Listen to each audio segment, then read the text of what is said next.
높으신 하나님 앉으시기에 하늘 아래 솔로몬 성전 높으신 하나님 좌정하셨네.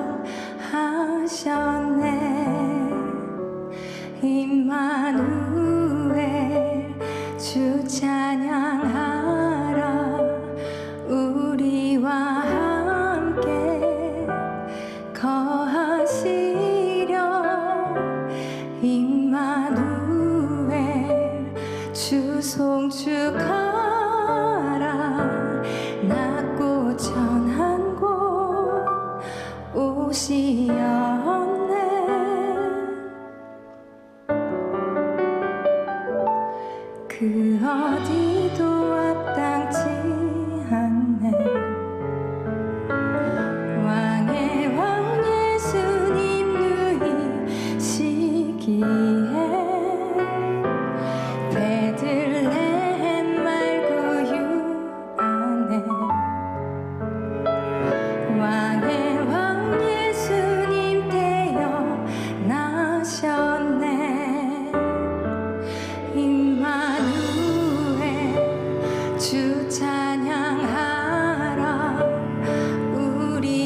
주 찬양하라 우리와 함께 거하시려 임마누엘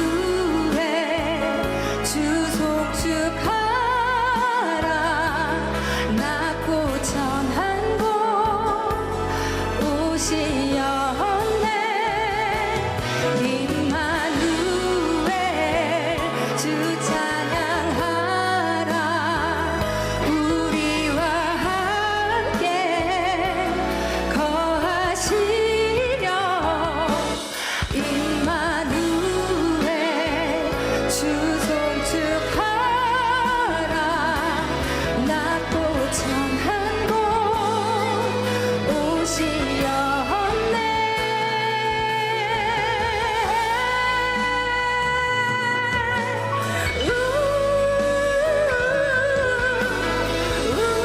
우리와 함께 거하시려 임마누엘 주 송축하라 낮고 천한 곳 오시었네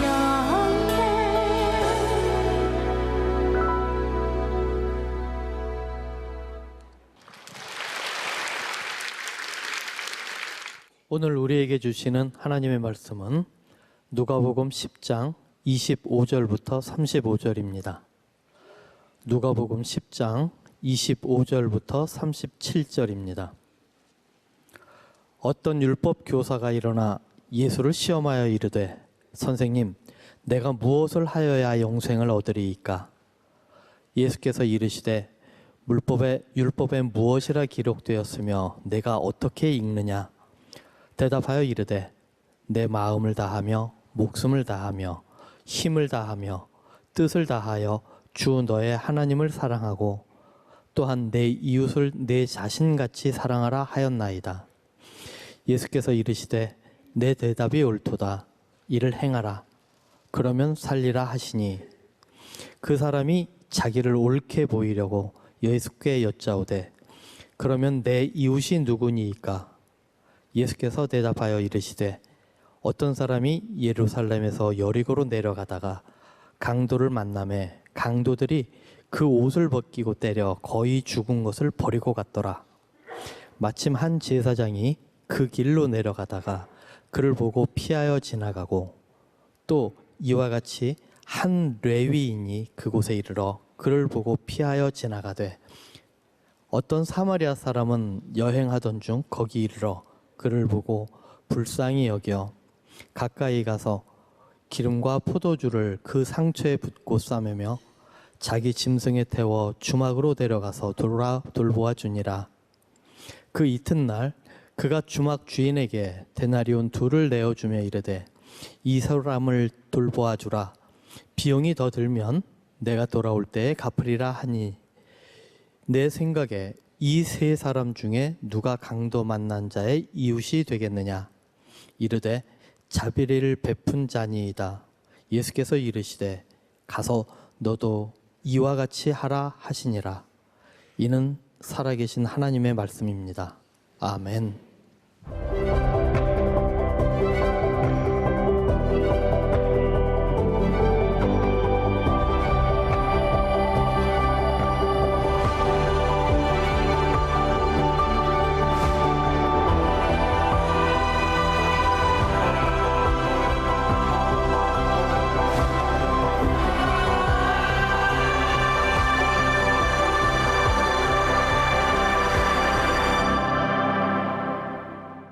자, 오늘은 우리가 이 예수님의 비유를 통해서 선 안에 있는 것과 선 밖에 있는 것의 차이가 무엇인가, 이런 말씀을 나누게 됩니다. 오늘도 이 말씀을 우리 묵상팀이 읽고 한 분이 이런 묵상글을 나누어 주셨는데 잘 들어보세요. 공감이 갈 것 같아요. 선한 사마리아인 말씀을 볼 때마다 나는 돌아가신 엄마가 생각난다. 엄마는 이마에 기독교인이라고 써붙이고 다니시는 분 같았다. 누구든지 엄마를 만나거나 말 한마디라도 나눴던 사람들은 여지없이 엄마에게 교회 다니시나 보다라고 말할 정도로 엄마는 당신이 크리스천임을 온몸으로 실천하시는 분이었다. 그런데 아이러니하게도 엄마는 엄마가 다니는 교회에 아버지가 절대로 출석하지 않기를 간절히 바라시는 분이었다. 50년을 같이 사시는 동안 엄마는 아버지에게 많이 시달렸다. 그러다 보니 엄마가 출석하는 교회에 아버지가 나오시면 또 다른 교인들을 피곤하게 하지 않을까 하는 걱정이 앞섰던 것이다. 50년을 같이 산 남편을 구원하는 일보다 주일에만 만나는 교인들을 더 걱정하던 우리 엄마의 모습에서 본문 말씀에 나오는 제사장들과 레위인의 모습이 겹쳐 보이는 것은 나의 기우일까? 한번 생각해 보세요. 자, 오늘 이렇게 율법학자, 제사장 이런 말들을 우리들이 한번 대입하면서 말씀으로 들어가 봅시다. 오늘 말씀의 시작이 25절에 이렇게 되고 있어요. 어떤 율법 교사가 일어나 예수님을 시험하여 이르되 선생님 내가 무엇을 하여야 영생을 얻으리이까? 예수님의 비유의 대부분은 율법학자들 바리새인들과의 어떤 갈등의 문제였습니다. 이들은 계속 율법을 얘기하지만 예수님은 하나님의 마음을 이야기하고 있어요. 그런데 오늘 이 율법학자가 무엇을 하여야 영생을 얻으리일까? 율법이 아닌 영생에 대한 이야기를 하고 있습니다. 그럼에도 불구하고 결국은 무엇을 하여야 율법적인 관심에 가 있어요. 또 이 율법학자가 일어나라고 되어 있는데 당시 팔레스타인의 풍습에는 랍비가 이렇게 말씀을 전할 때 제자들이 일어나 말하는 것은 그분에 대한 존경심을 표현하는 것이다 라고 이야기를 합니다. 표면적으로는 존경심을 표현하는 것 같지만 사실은 예수님은 곤란하게 하려고 시험하여 예수님께 말하고 있는 것이죠. 자, 율법 교사는 영생에 대해 말하고 있지만 여전히 율법적인 것에 관심을 가지고 있고 예수님은 계속해서 관계에 대한 말씀을 가지고 있는데 이 율법학자들과 이 바리새인들은 계속해서 행위에 대한 것에 초점을 두고 있는 것을 보게 됩니다. 율법학자들은 예수님을 곤란하게 만들 의도를 가지고 율법으로 물은 것이 아니라 영생에 대하여 예수님께 묻고 있습니다. 그런데 아주 흥미로운 것은 예수님께서 이들에게 율법으로 대답을 하시는 거예요. 여러분, 이 성경을 볼 때 예수님이 하시는 말씀을 볼 때 조금만 깊이 있게 여러분들이 말씀을 보면 굉장히 흥미로운 것들을 발견하게 되는 거예요. 자, 예수님이 뭐라고 말씀하십니까? 26절에 보니까 예수께서 이르시되 율법에 무엇이라 기록되었으며 내가 어떻게 읽느냐. 여기서 어떻게 읽느냐라고 하는 말은 어떻게 해석하느냐라고 하는 말이에요. 자, 이 율법학자들이 율법이 아닌 영생에 대하여 묻고 있는데 예수님이 오히려 율법에 대하여 말씀하시면서 율법을 너희들이 어떻게 해석하느냐 그랬더니 이들이 뭐라고 이야기를 합니까? 27절에 대답하여 이르되 내 마음을 다하며 목숨을 다하며 힘을 다하며 뜻을 다하여 주 너의 하나님을 사랑하고 또한 내 이웃을 내 자신같이 사랑하라 하였나이다 라고 율법을 가지고 이야기를 하니까 예수님께서 28절에 그래 내 말이 옳도다 이것을 행하면 살리라 라고 말씀하고 있는 거예요. 자, 행하면 살리라. 그러니까 결국 이 율법학자들은 율법을 알고 있지만 그들은 잘 행하지 않았던 것 같아요. 두 가지 문제가 발생을 합니다. 이들이 지금 알고 있는 것, 율법을 행한다고 하는 것, 이들은 늘 율법을 행하며 살아가고 있다고 생각했는데 이들이 알고 있는 게 제대로 알고 있었는가? 이런 물음일 것 같고 또 하나 너희들이 이것을 행하라 라고 말씀하고 있는데 과연 우리들에게 이 율법학자들에게는 이 율법을 행할 능력이 있는가? 그러면 오늘 이 말씀을 우리들에게 이렇게 대입해 보면 적용이 될 것 같아요. 우리들은 이웃이라고 하는 부분에 대하여 제대로 알고 있는가? 그리고 오늘 우리들은 이웃을 사랑한다는 것에 대하여 우리들이 행할 수 있는 능력이 있는가? 이 문제를 가지고 우리들이 말씀 속으로 들어가야 될 것 같아요. 자, 문제가 있어요. 율법학자들과 바리새인들이 예수님께 나와요 이야기를 하고 있는데 영생에 대하여 이야기를 하고 있는데 이웃에 대하여 사랑에 대하여 이야기를 하고 있는데 문제가 뭐냐? 29절을 한번 보세요. 29절 같이 봅니다. 자, 시작. 그 사람이 자기를 옳게 보이려고 예수께 여짜오되 그러면 내 이웃이 누구이니까? 여기에 우리가 주목해야 될 게 옳게 보이려고 justify himself라고 되어 있어요. 이들이 지금 예수님께 이야기하는 의도는 뭐냐면 내가 얼마나 의로운 사람인지를 드러내 보고 싶은 거예요. 그러니까 진짜 영생에 대한 관심이 아니라는 거죠. 메시지 성경에서 유진 피터슨은 이 부분을 이렇게 이야기합니다. 그는 빠져나갈 길을 찾으며 물었다. 그러면 선생님, 이웃을 어떻게 정의하겠습니까? 빠져나갈 길이란 무엇일까요? 이들은 율법적으로 생각할 때 예수님께서 이웃을 사랑하라 라고 말씀하셨을 때 그들이 율법적으로 생각하는 이웃이 있었던 거예요. 그러면 우리의 이웃이 누구입니까? 지금 이들의 마음속에는 무슨 생각을 가지고 있어요? 적어도 나는 내가 이웃이라고 생각하는 사람은 사랑했습니다. 자기를 정당화하려고 이웃이 누구입니까? 예수님께 이렇게 묻고 있는 거죠.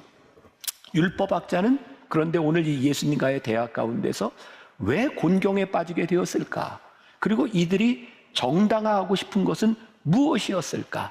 이들이 정당화하고 싶은 것, 내가 생각하는 내 이웃을 나는 사랑했습니다. 이렇게 이야기하고 있지만 찜찜한 거예요. 왜? 예수님이 이야기하고자 하는 그 이웃은 그들이 생각하는 이웃이 아닐 것 같다는 생각을 하고 있는 거죠. 이 율법학자들은 이웃의 범주를 자기가 가지고 있는 생각을 가지고 이야기하는데 예수님은 지금 예수님의 마음으로 이웃을 보고 계신 거예요. 자, 선 안에, 선 밖에. 우리들은 늘 우리의 신앙을 선을 다 꺼놓고 내 선 안에서 내 신앙을 생각해요. 근데 예수님은, 하나님은 우리의 선이 아니라 저 선 너머에서 보고 계세요. 저는 오늘 이 말씀은 우리들의 신앙에 굉장히 중요한 본질적인 도전을 주고 있다. 우리가 신앙생활을 잘하고 있는 것처럼 보이고 오늘 여기 예배드리는 여러분들, 저를 포함해서 늘 우리는 내가 이 정도는 예수를 믿습니다. 우리가 justify 하고 싶은 마음이 있어서 늘 그 기준을 내 선으로 잡고 있는데 오늘 예수님이 뭐라고 말씀하시는 거예요? 그거 넘어서 하나님의 마음으로 보아라. 여러분들 지금까지 우리가 9번의 예수님의 비유를 말씀을 나누고 있어요. 여러분들은 어떻게 느끼셨어요? 예수님이 비유로 말씀을 하실 때마다 우리들이 기존에 가지고 있었던 우리의 프레임을 흔들어 놓으세요. 야, 너희들이 생각했던 그게 아니야. 오늘도 예수님은 여전히 우리들이 가지고 있었던 우리의 신앙의 프레임을 흔들어 놓고 계세요. 여러분, 하나님께서 우리들을 이렇게 흔들어 놓으실 때는 막 흔들어서 넘어지라고? 아니죠. 우리를 흔들어서 제대로 세워 놓으려고 하는 거예요. 그러니까 오늘 이 말씀 가운데서 우리의 신앙이 무엇인지를 우리들이 보아야 되는 거죠. 예수님께서 오늘 이 비유에 대해서 이웃에 대하여 말씀하시면서 28절에서도 그리고 36절에서 37절까지에도 행하라라고 하는 말씀을 연속해서 하고 있어요. 누가 이웃인지 아는 것에 대한 문제가 아니라 누가 이웃이 되어 주었는지를 생각하라고 하는 말씀은 어떤 의미일까? 너희들 행하라는 겁니다. 제가 요즘 우리 목회자들한테 이제 가끔 하는 이야기이기도 하고, 여기는 이제 저보다 이제 연세가 든 분들도 좀 있지만, 제가 요즘 느끼는 건 나이 들어가는 것에 대한 참 감사함이 있다. 그런 생각을 하거든요. 나이 들면서 깨닫지 못했던 것을 깨닫게 되는, 그리고 또 삶에 그래 내가 좀 깊이가 있어지는구나, 이런 걸 느끼는 게 참 감사하다는 생각이 들거든요. 저도 교회에서 목회를 하면서 참 많은 일들, 많은 사역들을 했던 것 같아요. 근데 하나님께서 요즘 저에게 주시는 마음이 뭐냐면, 목회는 무엇을 하느냐에 대한 문제가 아니라 하나님께서 맡겨주신 양을 어떻게 목양하느냐에 대한 문제이다. 그런 마음을 계속 주세요. 요즘 저희 교회는 아마 지금 이 예배에 참여하는 분들은 잘 느끼시지 못하겠지만 2시 반에 우리 청년 예배를 드릴 때면 이 1년 안에 정말 얼마나 많은 청년들이 우리 교회에 찾아오고 있는지 몰라요. 제가 청년 목회자들한테 뭐 제 아들보다도 어린 나이니까 이렇게 얘기를 해요. 야, 너희들은 거저 먹는다. 아무것도 안 해도 그냥 청년들이 오잖아. 그냥 목회가 거저되는 것 같다. 그런데 진짜 목회는 청년부 사역자로서 너희들에게 진짜 목회는 이 교회에 찾아오는 청년들이 눈에 보이는 것이 아니라 이렇게 많은 청년들이 찾아옴에도 불구하고 여기에 오지 않는 그 영혼들이 보이기 시작할 때 그때 목회가 시작이 되는 것이다. 제가 요즘 많은 생각들을 하게 되는 거예요. 오늘 예수님께서 우리들에게 말씀하시는 그 이웃에 대한 부분도 누가 우리의 이웃입니까? 우리 눈에 보여지는 이웃에 대한 물음을 던지시는 것이 아니라 누가 이웃이 되어 주었느냐, 우리들이 생각하지 못했던 부분에 대하여 예수님이 묻고 계신 거예요. 우리들이 풀어야 되는 문제, 이웃에게 우리가 선행을 베푸는 것과 누군가에게 이웃이 되어주는 것은 다른 것이라는 거예요. 자, 우리가 이웃에게 선행을 베푼다. 여러분들이 생각할 때 누가 우리의 이웃이에요? 우리들의 마음속에는 이웃이라고 하는 범주가 있어요. 어떤? 우리들과 같은 부류, 동질성이 있는 사람, 우리들에게 이웃이 되어줄 수 있는 어떤 이유를 제공해 주는 사람을 우리는 이웃이라고 생각하는 거죠. 오늘 여기 함께 예배하는 우리 믿음의 공동체, 형제님, 자매님, 당신은 우리의 이웃입니다.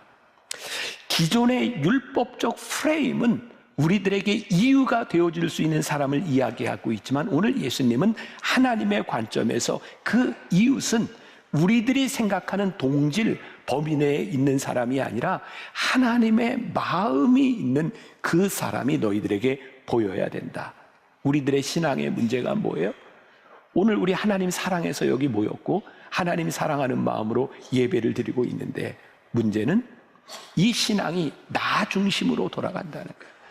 하나님이 사랑하는 사람들이 내 마음속에는 보이지 않는 거예요. 누가 우리의 이웃이냐라고 하는 말은 나의 관점에서 보고 있다면 누가 그 사람의 이웃이 되어 주었느냐라고 하는 그 물음은 하나님의 관점에서 이웃을 보아야 된다는 거죠. 누가 우리의 이웃이냐? 나의 관점에서 선을 긋고 있어요. 누가 이웃이 되어 주었느냐? 그것은 하나님의 관점에서 우리의 이웃을 보고 있는 거예요. 제가 오늘 말씀을 나누면서 두 책의 이야기를 여러분들과 좀 나누고 싶었어요. 하나는 카일 아이들먼의 한 번에 한 사람이라는 책인데 좀 내용이 길어서 제가 이제 말로 이제 풀어서 여러분들에게 이야기를 하려고 합니다. 이 카일 아이들먼 목사님이 한 번은 어떤 교도소에 가서 설교를 하게 되었어요. 설교를 마치고 한 사람이 나와서 이야기를 하는데 여러분 미국 영화 보면 그 사람들 등치가 굉장히 크죠. 운동해가지고 우락부락한 팔에서부터 이 목에까지 문신이 새겨진 그 사람이 목사님께 와서 성경 안에 사진을 이렇게 꺼내주면서 목사님 이 사진을 보세요. 내가 이 집에서 7년을 살았습니다. 목사님 이 사진에 뭐가 특별한 게 있는지 찾아보세요 라고 이야기를 하는 거예요. 제가 여러분들에게 한 가지 부탁드리고 싶은 게 있어요. 여러분들 혹시 저를 찾아와서 무슨 얘기를 하려고 할 때 목사님 제가 왜 찾아왔는지 생각해 보세요 이런 얘기 절대 하지 마세요. 그러면 안 돼요. 왔으면 온 이유를 얘기를 해야지. 목회자에게 그게 얼마나 힘든 얘기인지 알아요. 전 이 책을 보면서 공감을 했어요. 사진을 이렇게 보면서 이 사진을 보면서 뭘 생각하세요? 그냥 자기가 얘기를 하지. 목사님이 그 사진을 보는데 식은땀이 흘렀대요. 이 사진에서 뭘 보라고 하는 이야기지? 그런데 가만히 보니까 이 사진에 이 사람이 옛날 이 우락부락한 몸으로 그 일을 하는 그 상태에서 사진을 찍었는데 뒤에 보니까 희미하게 십자가와 교회가 하나 보이더라는 거예요. 그걸 딱 보는 순간 이 카일 아이들먼 목사님이 이 사람에게 이렇게 얘기를 했대요. 죄송합니다. 그냥 죄송했대요. 이 목사님은 그 교회의 목사도 아니고 그 교회의 담임자도 아니었어요. 그런데 죄송합니다 라고 이야기를 했어요. 이 죄수가 이야기를 합니다. 내가 여기에서 7년을 사는 동안 이 교회에 있는 사람들 중에 아무도 나에게 말을 거는 사람이 없었습니다. 아무도 나에게 와서 전단지를 주거나 예수를 믿으라고 한 사람이 없었습니다. 죄수가 이렇게 얘기합니다. 목사님, 적어도 이 교회 다니는 사람들이 매일 내 집 앞을 지나가면서 한 번이라도 나에게 예수님에 대해서 예수 믿으라고 이야기를 했어야 되는 것 아닙니까? 물론 그때 그 사람들이 나에게 전도를 했어도 내가 교회에 갔을지 안 갔을지 모르지만 적어도 나에게 한 번쯤은 이야기를 했어야 되는 것 아닙니까? 교회가 나에게 접촉한 일은 딱 한 번 있었습니다. 교회 가는 길목에 우리 집이 있었고 그 집에 풀이 자라나서 잡초가 자라나면 교회에서 쪽지를 하나 넘겨줬습니다. 당신 집 때문에 이 길가가 이게 지저분하니 잔디를 자르세요. 그거 말고는 나에게 접촉한 일이 한 번도 없었습니다. 교인들은 왜 그 사람에게 아무 이야기도 하지 않았을까요? 교인들의 마음 가운데 그 사람은 우리의 이웃이 아니고 우리와 다른 부류의 사람이라고 생각하고 있었던 거죠. 오늘 이 말씀이 우리들에게 주시는 도전이 있고, 저는 사실 이번 한 주간 동안 정말 아침부터 저녁까지 정말 오랜만에 일주일 내내 말씀을 묵상하고 말씀 준비만 하고 그렇게 지났던 것 같아요. 이 말씀을 준비하고 묵상하는 중에 하나님께서 저에게 그런 마음을 주시는 거예요. 우리 성도들 가운데도 많은 사람들이 이미 이 사람은 나의 이웃이 아니라고 생각하는 그 사람, 이번 크리스마스에 그 사람에게 우리가 당신이 나의 이웃이라고 예수님에 대하여 이야기할 수 있는 기회가 우리들에게 있었으면 좋겠다. 어제 토요일 날 말씀을 마치고 가는데 어떤 여자분이 목사님 손을 꼭 잡고 싶어요. 그리고 제 손을 붙잡고 우는 거예요. 우리 교인이 아닌 것 같아요. 근데 목사님, 제가 우리 어머니를 포기하고 있었습니다. 그런데 하나님께서 아직 포기하지 말라고 오늘 저에게 음성을 주시는 것으로 들었습니다. 저도 제 머리 가운데, 제 머릿속에 내가 한 번도 복음을 전하지 못했던 내가 알고 있는 그 사람에게 내가 당신이 나의 이웃이라고 이 말씀을 들으러 오라고 내가 초대해야 되겠다. 모르겠어요. 다음 이제 크리스마스 때 우리가 예배 2번을 드리겠지만 지금도 앉을 자리가 없는 상황에서 우리가 초대한 사람을 어떻게 말씀을 듣도록 할까? 제가 지금 고민하고 있는데, 우리들이 이웃이라고 생각하지 않았던 사람들이 우리들에게 이웃으로 보여야 우리가 그 사람에게 이웃이 되어줄 수 있지 않겠는가? 오늘 여러분들에게 그런 도전이 있었으면 좋겠다. 이게 정치적인 얘기로 여러분들에게 들릴까? 어제 우리나라에는 굉장히 중요한 일들이 있었어요. 한 무리는 저기 광화문에서, 한 무리는 여의도에서 집회들을 하고, 또 요즘 유튜브나 저에게 오는 글들을 보면 이제 교회가 나라를 위해서 기도할 때입니다 라고 기도하자고 이야기를 해요. 근데 저에게 그게 마음이 굉장히 불편한 거예요. 나라를 위해서 기도합시다 라고 하는 사람 중에 어떤 사람은 여의도에 모여서 나라를 위해 기도합시다 라고 이야기를 하고, 어떤 사람들은 광화문에 모여서 나라를 위해서 기도합시다. 나라를 위해서 기도하는 것은 잘못된 일이 아닌데, 우리 민족이 나라를 위해 기도하면서 서로가 적이 되어버렸어요. 여기 모여서 기도하는 사람들이 저기에 모인 사람들을 절대로 이웃이라고 생각하지 않습니다. 어떤 사람은 그렇게 이야기할지 말아요. 정의가 세워져야 되지 않겠습니까? 옳은 것이 무엇인지 이야기해야 되지 않겠습니까? 이것은 틀린 말이 아닙니다. 그러나 내가 정의롭게 생각하는 이 선 안에서 선 밖에 있는 사람이 우리의 이웃으로 보여지지 않는다면 예수님께서 그렇게 무섭게 질책하셨던 바리새인들과 율법학자와 별반 다르지 않아요. 우리가 어디에 서 있는지 이념에 대한 문제보다 우리 하나님은 훨씬 더 크신 분이고, 오늘 우리들에게 네가 서 있는 그 선 안에서 네 선 밖에 있는 그 사람이 이웃으로 보이느냐, 내가 이웃이 되어줄 수 있겠느냐라고 우리들에게 묻고 계신 거예요. 우리가 진정 나라를 위해 기도한다고 하는 것이 하나님의 마음으로 이 나라와 이 민족을 품지 않는다면 우리가 나라를 위해 기도하는 것이 얼마나 이기적이 될 수 있겠는가, 얼마나 율법적이 될 수 있겠는가. 우리는 이념으로 싸우는 사람하고는 조금 다른 공동체가 되어야 되지 않겠는가. 하나님의 마음을 알고 살아가는 사람들이 되는 것. 팀 켈러 목사님이 여리고 가는 길에서 이런 글을 썼습니다. 짧으니까 조금 읽어드릴게요. 길에서 죽어가는 사람은 신음소리를 낼 수는 있을지 몰라도 지나가는 사람을 붙잡거나 통사정할 힘은 없다. 사실상 사람들은 그런 기대를 하지도 않는다. 그런데도 우리 주변 사람들에게 그런 요구를 하고는 한다. 우리의 가장 큰 문제는 길에서 피를 흘리며 누워있는 사람이 우리 발목을 물어 뜯을 때까지 그 사람을 고려할 생각을 하지 못한다는 것이다. 얼마나 부조리한 상황인가. 당신은 적극적인 전임 그리스도인인가 아니면 수동적인 아르바이트 그리스도인인가. 멈추라, 보라, 들으라, 주라, 행동하라. 그랬던 것 같아요. 우리 주변에 강도 만난 자의 신음이 있는데 우리는 그 사람이 우리의 바지가랑이를 붙들고 도와주세요 할 때까지 무감각했던 우리의 모습들. 사실은 우리의 발을 붙들 힘도 없는 사람들을 향하여 우리들이 무감각하지 않았는가.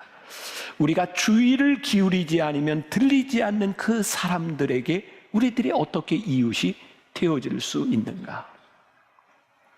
지난 팬데믹 3년을 지나는 동안 저는 우리들이 참 아픈 시간을 지냈다고 생각하거든요. 그 아픈 시간은 교회와 사회가 적대적 관계에 있었던 거예요. 그리고 사실 우리들 제일 기분 나쁘고 아팠던 게 그런 거잖아요. 팬데믹 때 이렇게 거리두기를 하거나 이런 규칙들을 만들었는데 왜 교회에만 그런 규칙을 둬서 우리들이 그런 소리 했잖아요. 아니 코로나는 교회에서만 활동하나 봐. 이렇게 이야기할 정도로 어떤 기준들이 굉장히 교회에게 불리한 것 같은, 그래서 우리들을 힘들게 했고 그것 때문에 우리들이 소리를 내기도 했던 것 같아요. 아무리 생각해도 우리는 세상에 잘못한 것이 없습니다. 그리고 세상을 향하여 우리는 잘못한 것이 없는데 왜 그렇게 우리들에게 이야기를 합니까? 그런데 말씀을 이렇게 준비하면서 그렇구나. 우리들이 잘못한 것이 없습니다 생각하고 있는 그것이 우리들에게 큰 잘못이었구나. 우리가 잘못한 것이 없습니다. 우리는 거룩합니다. 우리는 예배하는 공동체입니다. 우리는 세상과는 다른 사람들입니다. 그래서 우리는 끊임없이 세상과 일정 거리를 두고 예배를 드렸던 것 같아요. 근데 진짜 예수님의 마음, 예수를 믿는 우리들에게 주시는 도전은 뭐냐면 우리가 잘못한 것이 없습니다. 우리는 거룩합니다가 아니라 거룩한 우리가 잘못한 것이 없는 우리가 저 사람들에게 이웃이 되어 주었느냐라고 물을 때 우리는 이웃이 되어 주지 못했던 것 같아요. 우리 교회가 하나님을 믿는 사람들이 바리새인들처럼 율법학자들처럼 그렇게 예수를 믿어야 되는가? 아니면 하나님의 마음을 품은 사람으로 예수를 믿어야 되는가? 그건 정말 다른 차원의 문제라는 생각이 들어요. 세상 사람들에게 이웃이 되어주지 못하는 것. 또 제가 오늘 아침 일찍 우리 장로님들하고 그런 나눔을 가졌어요. 우리 장로님들이 제가 의논하지 않았지만 잘 따라와 주시리라 생각하는 게, 지난 부활절에는 우리가 헌금을 하면서 우리 아직 아무 계획도 없지만 그냥 부활의 의미를 생각날 수 있는 그런 물질로 우리들이 다 쓰면 좋겠습니다. 그리고 다 나눔을 가졌어요. 근데 이번 크리스마스에 우리의 이웃이 될 사람들을 우리 초청할 뿐만 아니라 우리들 어쨌든 크리스마스 헌금을 할 텐데, 하나님, 이 크리스마스 헌금이 우리의 이웃에게가 아니라 우리들이 이웃이라고 생각하지 않았던 사람들에게 이웃이 되어지는 물질로 쓰여진다면 하나님 진짜 우리 교회 공동체를 보면서 기뻐하지 않으시겠습니까? 제 마음속에 그런 생각이 드는 거예요. 우리가 예배하기 위해서 구별된 사람으로 모여진 공동체로 끝나는 것이 아니라 예배하며 구별된 사람으로 모여진 우리 공동체가 이웃이 되어지는 일들을 우리들이 하기 시작할 때 그게 교회로서 하나님께서 우리를 부르신 이유가 분명하게 세워지는 것이 아닐까. 여러분, 말씀에 보면 이 제사장이나 레위인들이 나쁜 사람이라고 하는 근거는 어디에도 나와 있지 않습니다. 그들은 자신들의 삶에, 자신들의 사명에 충실했던 사람들인 거죠. 그러나 그들은 그 이웃에게 누군가에게 기꺼이 자신을 헌신하거나 내어주지는 않았던 사람인 거예요. 오늘 말씀 가운데 예수님이 이렇게 말씀하세요. 이를 행하라. 그러면 살리라. 가서 너도 이와 같이 하라. 계속해서 행하라 라고 하는 말씀이 있어요. 여기에서 행함이라고 하는 것은 헬라어 원어의 어떤 의지를 이야기하는 것이 아니라 구체적인 방법으로서의 행함을 이야기하고 있는 거예요. 마태복음 7장 21절에 우리가 잘 아는 말씀이 있어요. 나더러 주여 주여 하는 자마다 다 천국에 들어갈 것이 아니라 다만 하늘에 계신 내 아버지의 뜻대로 행하는 자라야 들어가리라. 우리들에게 마음은 있을지 몰라요.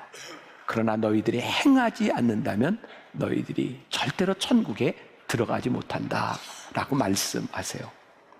우리 묵상팀의 한 청년이 저에게 그런 나눔을 해줬어요. 이 설교 원고를 읽다가 어떤 그 김미진이라고 하는 그 재정 전문가의 강의를 듣게 되었는데, 그분은 길거리를 갈 때 혹은 지하철을 탈 때 거린을 만나거나 하면 늘 그런 생각을 했다. 어우, 나에게 이렇게 잔돈이 없네. 그리고 거린에게 이렇게 지나가는 사람에게 5만 원씩을 줄 수는 없잖아요. 5만 원씩 줘야 되나? 그래서 나는 이게 잔돈이 없네. 또 하나는 그런 생각을 했대요. 저 사람이 진짜일까? 저 가짜는 아닐까? 그런 생각을 하면서 늘 내가 돕지 않아도 되는 이유를 가지고 있었다는 거예요. 오늘 하나님께서 그런 마음을 주시더라는 거예요. 그렇게 살지 말라는 거죠. 너희가 도울 수 있는 긍휼의 작은 기회가 왔을 때 그것을 놓치지 말라는 거죠. 그때부터 이분은 주머니 속에 늘 잔돈을 준비해 가지고 다니기 시작했대요. 청년이 그렇게 얘기하더라고요. 내가 바쁘게 살아가면서 야탐역을 지날 때마다 나는 앞만 보며 지나갔는데, 내가 주변을 돌아봐야 되겠구나. 주변을 살펴봐야 되겠구나. 그리고 필요한 것들이 발견될 때 내가 실천하는 삶을 살아야 되겠구나. 저는 사실 이렇게 대중교통을 이용할 기회가 거의 없어요. 근데 제가 유일하게 이렇게 누군가를 이렇게 긍휼한 마음으로 도와줄 수 있는 건, 몰라, 그 사람은 기분 나쁠지 모르지만 전 식당에 가서 밥을 먹을 때 이렇게 서빙하는 사람을 보면, 그게 어떤 청년이든 아르바이트생이든 내가 서빙을 받는 입장이니까 서빙을 하는 사람에게 내가 좀 도움을, 좀 팁을 좀 주면 좋겠다. 근데 저도 지갑에 5만 원짜리가 있으면 팁을 5만 원 주긴 좀 그렇잖아요. 그죠? 제가 우리 청년들이 아르바이트 하는 집에 우연히 만나면 저는 무조건 5만 원씩 줍니다. 우리 청년들한테는. 부자? 네. 근데 그래서 제가 우리 부속실에 안 되겠다. 늘 그 금고안에 1만 원짜리를 꼭 채워놔라. 그래서 이제 어제도 제가 1만 원짜리 5개를 제 지갑 안에 넣어놨어요. 금고 안에 금 이런 거 있는 거 아니에요. 1만 원짜리 채워놔라. 근데 제가 실천하려고 하는 것 중에 하나가, 긍휼한 마음이 들었을 때 그것이 마음으로 끝나지 않도록 어떻게 우리들의 삶에서 실천할 수 있는 일들을 우리들이 할 수 있는가. 자, 우리 예수님의 마음으로 오늘 말씀을 좀 마무리해 봅시다. 오늘 성경에 보니까 예수님께서 이 비유를 말씀하실 때 여리고로 내려가다라고 되어 있어요. 이 표현이 굉장히 실제적이죠. 한번 그림을 한번 보여줘 보세요. 자, 저기 예루살렘은 해발 790m, 약 1000m 정도의 높이의 이 예루살렘이 있습니다.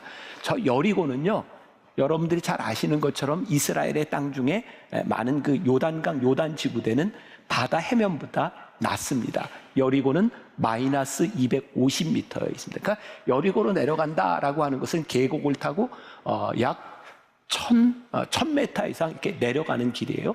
한 17마일 정도 저 거리에 굉장히 황무한 것이고 돌과 이렇게 동굴들이 있는데, 문제는 저 동굴들에 강도들이 늘 숨어 있기 때문에 사람들이 내려가면 강도들이 와서 강도짓을 하는 거예요. 자, 이 비유를 보면서 우리는 지금까지 이 비유를 설명하고 들을 때 어떤 걸 제일 많이 들었나 생각해 보세요. 제사장과 레위인은 왜 그냥 지나갔을까? 그래서 제사장은 아마 제사를 드리러 갔나 보다. 레위인에게는 어떤 레위인의 직무가 있었나 보다. 우리는 그냥 지나간 사람이 어떤 이유가 있을까? 이걸 찾으려고 많이 노력했잖아요. 그렇죠? 그런 비유를 많이 들었죠. 들었으면 들었다, 안 들었으면 안 들어. 그렇죠? 맞아요. 근데 오늘 말씀을 묵상하는 중에 깨닫게 된 게 있어요. 33절에 보니까 어떤 사마리아 사람은 여행하는 중 거기 이르러 그를 보고 불쌍히 여겨. 제사장과 레위인이 왜 강도 만난 자를 그냥 지나갔는가? 우리는 이유를 찾으려고 하는데 이유가 없어요. 단지 그들의 마음 가운데는 불쌍히 여기는 마음이 없었을 뿐이에요. 이 사마리아인이, 유대인과는 전혀 관계없는 이 사마리아인이 그 사람 강도 만난 자를 구해줄 수 있었던 이유는 딱 한 가지라는 거예요. 불쌍히 여겨. 그래서 34절에 보니까 가까이 가서 기름과 포도주를 그 상처에 붓고 싸매고 자기 짐승에 태워 주막으로 데리고 가서 돌보아 주니, 불쌍히 여기는 마음이 들었을 때의 사마리아인이 이 제사장과 레위인이 그냥 지나간 것이 직업에 대한 문제가 아니라 이 마음에 대한 문제인데, 불쌍히 여기는 마음이 드니 가까이 가서 기름과 포도주를 그 상처에 붓고 싸매고 자기 짐승에 태워 주막으로 데려가서 돌봐 주었다. 수고와 희생이 있었다. 이 말씀을 한 주간 내내 이제 묵상하며 이렇게 지나가는데, 이번 한 주간 제가 우리 교회 동산지기들, 우리 평신도 중에 풀타임으로 자비량으로 우리 섬기고 있는 동산지기들, 제가 1년에 한 번씩 같이 여행을 가요. 이번 주에는 제가 상해로 3박 4일 동안 우리 동산지기들하고 여행을 갔거든요. 갔는데 그 안내해주는 그 가이드가 이게 조선족 여자분인데, 마지막 끝나고 공항으로 오는 중에 그분이 눈물을 흘리면서 이런 고백을 했어요. 우리 동산지기들을 통해서 상처받은 마음을 위로해 주셨다고. 여행 가이드를 하면서 상처받았던 그 마음을 이 동산지기들을 통하여 하나님의 사랑으로 치유해 주셨다고. 그분이 가이드를 하면서 그렇게 얘기하지 않아도 되는 개인사들, 가정의 이야기들, 그런 얘기들을 이렇게 다 하면서 이제 이렇게 눈물을 흘리고, 그리고 우리 딸이 이제 대학을 가면 한국의 만나교회 와서 신앙생활을 하고 싶다고. 그러니까 그 사이에 며칠 동안 어떤 일이 있었는지 상상을 하셔도 괜찮아요. 근데 저에게 이 분에게 제가 조금 이렇게 선의를 베풀고 싶은 마음이 있었어요. 근데 그날 제가 공항으로 가기 전에 어떤 곳에 가서 잠깐 짧은 설교를 하고 왔는데, 거기에서 저에게 뭐 이렇게 사례비를 주거나 할 상황이 아닌데 나가는 길에 저에게 봉투를 하나 줬어요. 그래서 이분에게 도움을 줘야 되겠다. 그리고 그냥 봉투에 있던 걸 열어보니까 너무 많은 거예요. 그거 어떡하지? 근데 그래, 하나님이 마음을 주셨으니까, 그리고 제 아내한테 좀 전해주라, 이렇게 이제 이야기를 하고 전해줬어요. 이 말씀을 계속 묵상하며 저에게 들었던 마음이에요. 불쌍히 여기는 마음이 들었을 때 우리들이 할 수 있는 그 일. 사마리아인이 보니까요, 여러분들 그냥 쉽게 넘어갈 수도 있는 일인데 35절에 보니까 그 이튿날 그가 주막 주인에게 데나리온 2를 내어주며, 보니까 이 사마리아인이 그 강도 만난 자를 그냥 맡기고 간 게 아니라 거기서 같이 하루를 잤더라고요. 그리고 이튿날 주막 주인에게 돌보아 주십시오. 그리고 모자란 것이 있으면 제가 더 갚도록 하겠습니다. 그에게 불쌍히 여기는 마음이 들었을 때 one step more, 그가 한 발자국을 더 내딛었어요. 오늘 저는 여러분들에게 그런 신앙의 도전을 드리고 싶은 거예요. 우리가 하나님 믿는 사람이고 하나님의 마음을 아는 우리들이 여기에서 예배를 드리는 공동체가 되어서 율법적인 사람들로 머무는 것이 아니라, 우리끼리 모여서 예배 드리는 사람들이 아니라 하나님께서 우리들에게 주셨던 이 말씀이 우리들에게 도전이 되어서 오늘 이 예배를 마치고 나가면서 내가 누구에게 이웃이 되어줄 수 있을까? 그리고 하나님이 우리들에게 주시는 마음으로 one step more, 우리들이 한 걸음을 더 내디딜 수 있다면, 이거 참 기가 막힌 역사들이 우리의 삶 가운데 일어나지 않겠는가?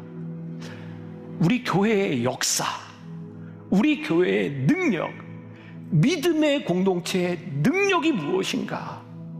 우리의 선 안에 갇혀 있는 사람들이 아니라 우리 선 밖에 있는 사람들이 하나님의 마음으로 보이기 시작할 때, 그때 진짜 복음의 능력이 우리들 가운데 일어나지 않겠는가? 오늘 렘브란트의 그림을 여러분들에게 보여드리면서 말씀을 마무리하려고 해요. 1660년에 렘브란트가 이 선한 사마리아인의 비유라고 하는 그림을 처음으로 그립니다. 하나를 보여주세요. 렘브란트의 특징은 늘 이렇게 빛과 어둠을 통해서 렘브란트가 보여주고자 하는 메시지를 보여줍니다. 이렇게 밝은 부분을 보면 렘브란트가 이렇게 하고자 하는 메시지가 있어요. 저기에 보면 강도 만난 자가 있고 선한 사마리아인이 있고 저기 주인이 있어요. 그리고 저기에 오른쪽에 모자를 쓴 어떤 여인이 지금 바라보고 있습니다. 렘브란트가 지금 뭘 보여주고 싶은가? 지금 강도 만난 자를 데리고 간 저 여관이 허름한 여관이 아니라 모자를 쓰고 있는 귀 부인이 묵고 있는 그런 좋은 곳에 데려가서 지금 그 강도 만난 자를 치료해주고 있다는 것을 표현하고 싶었어요. 3년 후에 렘브란트가 저 그림을 판화로 다시 이렇게 찍어내게 되는데 약간 그림에 변화가 있습니다. 저기 보면 역시 선한 사마리아인과 강도 만난 자와 주인이 있고 왼쪽으로 귀부인이 역시 내려다보고 있어요. 그런데 그 말 밑에 지금 개가 똥을 누고 있어요. 저게 똥을 누는 개입니다. 렘브란트가요, 저 판화를 통해서 뭘 보여주고 싶었는지 알아요? 개가 길거리에 똥을 누는 것은 굉장히 생리적인, 굉장히 자연스러운 일입니다. 렘브란트는요, 저 말에서 강도 만난 자를 저 여관에 맡기고 있는 저 일이 특별한 일이 아니라 생리적인, 개가 길거리에 똥을 누고 있는 것처럼 너무나 자연스러운 생리적인 일이라고 하는 것을 저 그림을 통하여 보여주고 있는 거예요. 누가 우리의 이웃이냐가 아니라 누가 이웃이 되어 주었느냐라고 하는 이 물음이 우리들에게 특별한 일이 아니라 하나님을 믿는 사람들에게, 하나님의 마음을 아는 사람들에게 일상적인 생리적인 일이 될 수 있는 것, 그것이 오늘 예수님께서 우리들에게 주시는 이 비유의 도전인 거예요. 누가 우리의 이웃이냐가 아니라 누가 이웃이 되어 주었느냐. 오늘 예배를 마치고 나가는 여러분들의 삶에서 이웃이 되어지는 역사가 일어나고, 이 나라 대한민국의 우리 그리스도인들이 네 편, 내 편, 그것이 중요한 것이 아니라 내 편이 아니라고 생각하는 사람들에 대하여 내가 이웃이 되어주겠습니다 라는 마음들이 우리들에게 들기 시작할 때 복음의 역사가 우리들 가운데 일어나지 않겠는가. 제가 10시 예배를 마치고 댓글에 제가 또 막 비난을 또 많이 받았어요. 목사님이 정치적으로 무슨 색깔이냐, 그래도 정의가 실현돼야 되지 않냐. 근데 저는요, 어떤 비난을 받아도 저는 복음과 말씀은 명확하다고 생각해요. 복음은 네 편, 내 편을 나누는 것이 아니라 하나님의 마음으로 우리의 적들이라고 생각하는 사람들이 이웃으로 보이기 시작해야 우리가 하나님의 자녀임을 우리들이 볼 수 있어야 하나님의 역사가 이 나라와 이 민족에 이루어지지 않겠는가. 복음을 믿는 사람을 통하여 이 나라가 변하고 바뀌어지는 역사가 우리들 가운데 체험될 수 있기를 주님의 이름으로 간절히 축원합니다. 우리 같이 찬양했으면 좋겠습니다. 소원이라는 찬양인데 이 찬양의 가사가 여러분들의 믿음의 고백이 되면 좋겠습니다.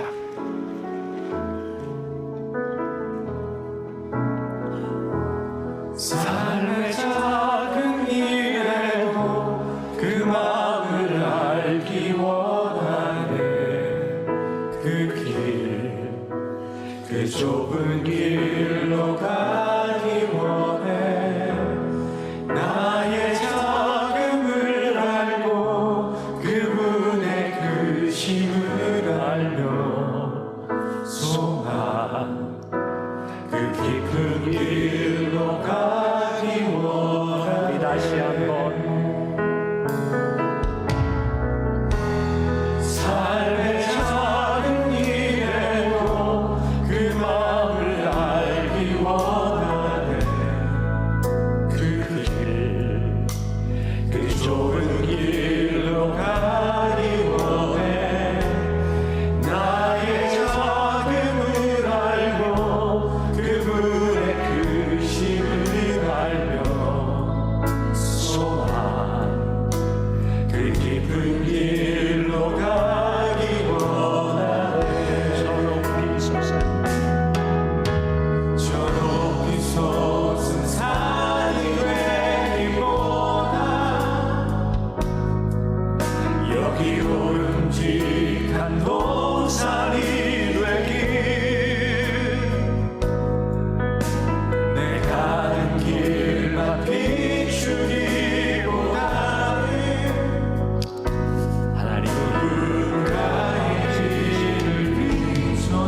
그렇게 죽기 원하네. 삶의 안전이라도 살아가는 사람 그분을 닮기 원하네. 사랑 주님 그 높은 길로 가기 원하네. 주님의 마음을 따라 살아간다. 저 높은 솟음산이 되기 원하네. 주님 여기 오름직한 동산이 되리. 내 가는 길만 비추기보다는 누군가의 길을 비춰준다요.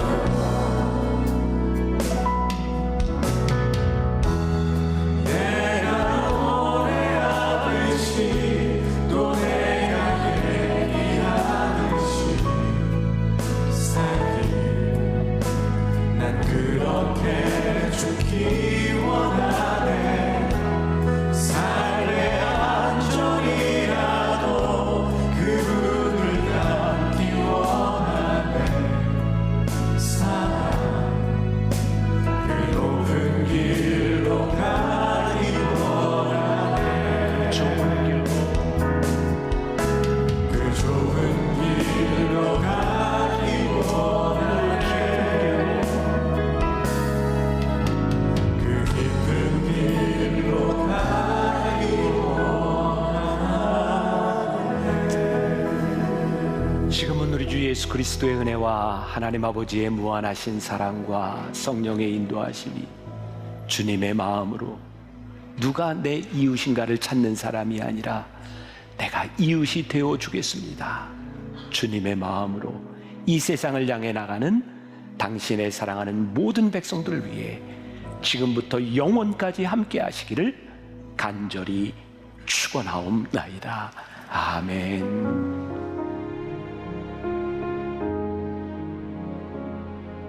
지금은 선교 헌금 시간입니다.